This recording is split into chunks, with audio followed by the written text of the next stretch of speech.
Daryl. Hi, Daryl. Hello, boys. He's brought to you by Shedeur Jewelers, Cleveland's premier jewelry store. How you think it's going to go for us on Sunday, Daryl? I'm pretty optimistic. You're optimistic? Whoa! Why are you optimistic? For my gut is feeling good about this one. I'm pretty optimistic. I watched the Raiders Monday night against Dallas. What a train wreck. So, yeah, I'm feeling good about the Browns' defense chances to make some plays. And then I just think that, they're going to find a way to get Shedeur comfortable, and hopefully they're able to put some things together. How much would this do for the coaching staff if they're able to in 3 days, make Shedeur comfortable and confident and ready to roll in an entire NFL game? I know that Vegas is bad, and I know that we wouldn't be through the woods here, but they would have to stand for something, wouldn't it, with everybody? Yeah, and organizationally, too. At this point, you're looking for anything, right, that resembles hope on the offensive side of things. So if they can find a way to get him comfortable, if they can find a way to help him be productive out there, put together multiple scoring drives, preferably touchdown drives, can you get him close to 250 yards passing in a game, which we've not seen Dillon Gabriel do? Basically, play better than Dillon Gabriel. So the bar is extremely low for Sunday, just go out there and play better than Dillon Gabriel did. All right, Daryl, with all of that said... swallowing his coffee. Yeah, sorry about that. With all that said, it's been an interesting week because you had the Dillon Gabriel concussion stuff, and pretty quickly they were able to recognize that he was not going to be able to play. So Shedeur takes over, and obviously, people overreacted to one half of football with Shedeur, which was ridiculous. It looked bad, kind of what I expected to look. You said making him more comfortable. I am fascinated by what they do to go that route. Because, they can play it safe, do a lot of screen plays, dinking and dunking, getting creative extension of the running game type pass plays, but that's also not Shedeur. So what's the right balance there? Yeah, and that's the thing, right? I mean, Shedeur is not a dink and dunk type of a quarterback. Now, I think you're going to see a little bit of that in the game to get him into a little bit of rhythm, but Shedeur is a player that wants to take shots down the field. And I anticipate that they're going to at least try to give him some of those opportunities. We've heard all week about, and we heard from Tommy Rees, we've heard it from Kevin Stefanski about just doing things to make sure that we're comfortable, playing to his strengths and whatnot. And let's be honest about it. We've not had a lot of that. And, this is the 13th different starting quarterback that Kevin Stefanski has had to deal with here since 2020. And I do feel there's a legitimate argument to be made that they've not done a great job playing to the strengths of the quarterbacks. And that's kind of hard to do when you're changing them out as often as the Browns have had to change them out. But, Shedeur wants to get the ball down the field, so give him opportunities. That's the one thing that I took away, one of the positives that I took away from that second half performance that he had against the Ravens is they had a shot at the end, and the reason they had a shot at the end is because he was throwing the ball more than 5 yards in the air. Daryl Ruiter brought to you by Shedeur Jewelers. Yeah, because I got a little bit perturbed. I shouldn't say perturbed. Albert Breer was on The Fan earlier this week, and he got a lot of people bothered because he had mentioned the throw to Gage Larvadain was brought up. That was broken up. And I was like, well, that's a good defensive play. I mean, he got his arm in there. Some of it's luck, some of it's good defense. And, Albert was not going to let up for air on anything. It's no, it wasn't a good throw. And I'm going, well, who's talking here? Was it really Albert or is it other people? I think that's a look into what the NFL thinks of him. Yeah. And why he fell. And I want to see him change that. I want to see him change that badly. Now, I can't force him to do it, but I'm looking at this going, I can't really force him to be into the type of offense that maybe Tommy Rees or Kevin Stefanski are comfortable running. I do think we got to go a lot to Colorado a lot in this game and then work our way back out. Well, I think, and we saw this, one of the reasons he fell was because, and I said this on a couple of shows this week, I think scouts and talent evaluators looked at that Colorado tape and they looked at some of his other college tape and they were seeing 15, 20, 25-yard losses on film. Now, Shedeur was able to get away with that in college. You can't get those are game killers. They're not just drive killers in the NFL. Those are game killers. And I think that that's what they were looking at is the negative plays. Yeah, he made a ton of positive highlight reel plays when he was in college. But those negative plays cost you games, not just drives. And I think that's what scared a lot of folks because he's got two bad habits that he's going to have to break. And it's going to take time to break them. And the Browns have been really focused on breaking them. And that's the happy feet in the pocket, and that's retreating from the line of scrimmage with his back to the line. We saw that in the second half. And he ended up only being sacked twice. But like the players in the National Football League are bigger, faster, and stronger than college, and they can close ground very quickly in the blink of an eye. So all that open field, all that open space that he used to see when he was at Colorado, yeah, you might see that for a split second in the National Football League, and then it vanishes.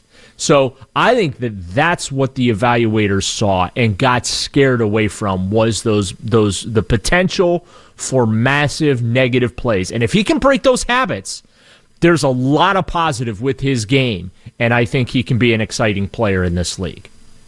That is our Browns beat reporter Daryl Ruiter joining the show. As always, we like to turn part of this interview into fan mail. Here we go, Daryl. This is Keith in Avon Lake says, where is all this confidence coming from everyone at the station with Shedeur and the Browns? You guys have been crushing him and the team all year, and now Homer fans coming out of the woodwork. Daryl, your thoughts? Look, I'm not expecting this kid to go out there and throw for 350 and 4 touchdowns on Sunday, okay? Again, the bar is really low here. I think the most that Dillon Gabriel threw for a game was like $183 this season. He put together 2 or 3 touchdown drives that were really nice, but like that's what you got. You got 1 touchdown drive per game with him. So the bar is really, really low, and I'm confident that Shedeur, with his talent, can like at least get over that bar. And then also, too, Myles Garrett's having a historic season. He is a sack and a half away from breaking his own franchise record for sacks in a season that he's set twice. He's got the NFL sack record in his sights. I watched that game against the Dallas Cowboys. The Raiders' offensive line is a hot mess. Their offense is a hot mess. They've had back-to-back weeks where teams have been able to victory formation against them and kneel down before the 2-minute warning. They don't even have to wait to get to the 2-minute warning to kneel down. I don't know if that's going to happen for the Browns. But, yeah, I think it's okay to be optimistic that this thing is going to go a little better than maybe a lot of people think it's going to go or believe it's going to go. And it has gone for much of this season. Does Alex Wright's extension mean that Andrew Berry is staying next year? No, but, I mean, look, that's a deal that you make regardless of your that's a deal that ownership would sign off in a blink of an eye. First of all, the $11 million per year average, and listen, 21 of the 33 is guaranteed, but the per year average is right on par for your secondary defensive end pass rusher in the league. It's right in there.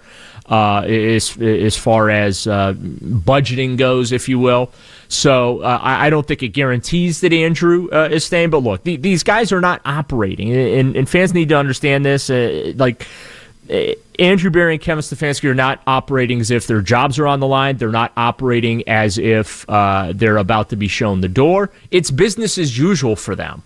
And ownership, and I've told people this, I don't think ownership right now is ready to make changes. What will drive change in that building is discord, not the record. They know the problems. Jimmy Haslam told you before the season this was going to be a 2 to 3 year process, and they've got to find a quarterback. Well, they're on quarterback number 3 this season. Let's hope they don't go to number 4, and this is what they've had to do the last couple of years. They've had to go 3, 4, 5 deep in that room just to get through the schedule. So I think that there's a lot of patience and a lot of understanding on the second floor of that building. And again, What's going to drive change is if there is any type of internal strife that forms between Stefanski, Barry, and within that front office and the coaching staff, and that typically is what drives the Haslams to make change in their building. Otherwise, I think these guys are back right now come 2026. I know people don't want to hear that, but I'm not saying I agree with it, but I think right now these guys are back and they're operating like they're going to be back. Daryl Ruiter brought to you by Scheibman Jewelers. Do you believe that Deshaun Watson will be back on the roster next season? Yeah, he has to be. That's why they added that, not void, but they added a dummy year to his contract. I believe it was last year for 2027. They did that because they have to stretch out his salary cap hits. Now, just because he's on the roster does not mean he sees the field. But financially, from a cap management standpoint, I'm pretty sure, I have to double check my work on this, but I'm pretty sure he has to be on the roster in 2026. I believe March of 2027 is when they can do the post-June 1 cut to split that final cap hit between 27 and 28. So 2029 is the first year that they're done with him fiscally when it comes to salary cap management. Next year is when they're done with him from a cash payout situation. Daryl, okay, let me throw this by you. I've been saying Mac Jones is a conversation nobody wants to have, but we're going to have. As of right now, we'll see how Shedeur plays, and maybe over the next 7 games he changes our tune, right? But Mac Jones is a conversation we're going to have, but nobody wants to have. Maybe Davis Mills is that conversation. Could Deshaun Watson be maybe the most expensive bridge quarterback ever? Because think about it like this, Daryl. If Andrew Berry's staying, what's one of Andrew's favorite lines? Quarterbacks are what? They're currency, right? If Deshaun Watson goes out there and plays reasonably well, and we have Fernando Mendoza behind him, let's just say that, right? Okay. Yeah, Fernando Mendoza. They could look at it as like, hey, maybe it's a showcase. Every year he plays for us, or every game he plays for us, he's a little bit cheaper to acquire. Can we even get a 7th rounder out of him and say, bye-bye, we're starting fresh with Fernando Mendoza or Dante Moore? Or I'm worried about Ty Simpson because he hasn't played a lot of football, but you get what I'm saying. Like, could that be the possibility there in Andrew's mind, or even altogether the Browns' mind? Well, here's what you have to understand about salary cap management. Once you trade or cut a player, the remaining cap charges on the duration of what's left of the contract become due, if that makes sense. But you'd be getting I understand something that, for something you never thought you'd get anything for again. No. I understand that, but you have to have that chunk in cap space available to be able to absorb that hit. That's the only challenge. I understand what you're saying, Ken. But just there is the salary cap management portion of this, because at that point they just cut the guy. Like, you know what I'm saying? No, so they have to have the salary cap room open for them to be able to absorb the remaining hit left on that contract. So that's the only wrinkle to your theory there. Because I wonder if that's really his new reality is. People are moving on. I don't know if he becomes a top-end starter again. I don't know if NFL teams see him as that. I mean, he's been injured a lot. He's been unavailable basically since, 2020, 2021? Yeah. So he's not been available. And what do they like to say? Your best ability is your availability. And Deshaun Watson, part of it because of him, and then the other part of it, just because, that's life, and unfortunately injuries do happen in this sport. I mean, a referee blew out his Achilles last night, non-contact. So I've never seen that one before, but and hopefully he passed the white hat over. Yeah, had to hand over the white hat. Tough. Again, things you don't see in games all that often, but yeah. Daryl, tonight, cup game.